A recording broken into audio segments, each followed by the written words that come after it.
Well, just look out for the fog. I mean, can we see the captain in the fog today? Oh, it is foggy. Look back there. Can you see him? Barely. Hey, Dylan. How you doing, man? I'm doing well. I just got done explaining what sea fog was to John here, and I was telling him I could easily do Dave's job. I think I got it down pat. Well, come on. He's looking at you right now. I just want to make certain Dave's on camera. Go ahead. But the problem is, there's no way I could do his job because I can't catch a fish to save my life. So we're gonna fix that. And we would need Fox 13 to build a bigger studio, something a little taller, get that green screen a little higher. It's true. That's true. All right, Dylan. There's the green screen. Oh my, this thing's already gone off the rails. Let's just take it. What do you catch it inshore? Well, right now inshore, it's definitely been a lot of those redfish, snook, and trout this week have definitely gotten a little bit more excited. That warm-up definitely got those fish happy and hungry, and they were feeding more actively.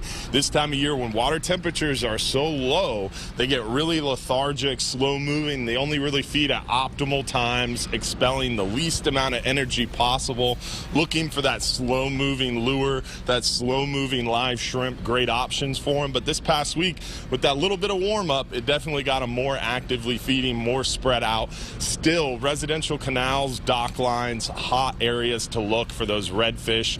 The slow-moving paddle tails, kind of like the different fluke-style soft plastics, the artificial shrimp, all great options, moved very slowly around those areas. Mangrove shorelines in the late afternoon, once that sun bakes down on that dark bay mud, definitely had a more active redfish showing too.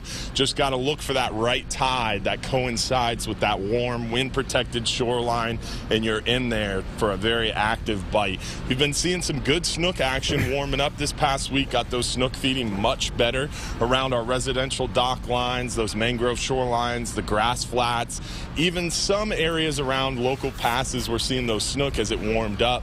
We've been seeing the trout along our Gulf beaches, along our passes, the back bay area. Definitely more spotty than we would like for the trout this time of year, but when you're able to find them on those little drop-offs, those pockets of the grass flats, they've been feeding really well for us.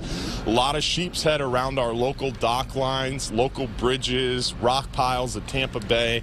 Great time to target those sheep's head, especially this weekend behind that cold front. When water gets muddy and murky, those sheep's head should be very actively feeding.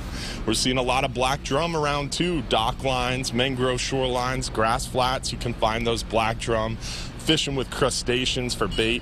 A lot of bonnethead sharks around too. So great time to get out there inshore and take advantage of the good fishing. That's about it inshore. We just saw one of those sharks too. All right, less than a minute for nearshore and offshore, so take it. Well, near shore right now, the big news is the hogfish. The hogfish bite has gone really well for us this past week. We've been seeing a ton of hogfish, around 40 to 80 foot of water, really feeding well on those live shrimp and lighter tackle setups. Small ledges, small rock piles, good areas to look. You just got to soak it out and wait for those hogfish to start chewing because they're so unaggressive. A lot of those more aggressive fish are going to bite first, and you got to kind of soak out the spot to get to the hogfish. We've been seeing a lot of lane snapper around 60, 80 foot of water. Some good solid mangrove snapper closer to 100 foot with the occasional red grouper too. We're still in the middle of that deep water grouper closure, so you got to stay inside 120 feet or 20 fathoms to keep those scamp grouper and red grouper. But we are fishing a little beyond that for bigger mangroves and then coming inshore a little bit to keep our grouper. It's a great time to get out there. Just got to watch that weather. Okay. Hey, you know what? And this was going to be the weekend. This was going to be the weekend. I was going to get Dave, get Laura, we were all coming over, and I realized we're all going to State Fair. We're going to State Fair. We can't. What? I'm just too busy. I'm just too busy. Go fishing. You're just too busy. Okay. I dug deep there. All right. Dylan, love you. Take care. We'll see you soon, okay? See you guys. Bye.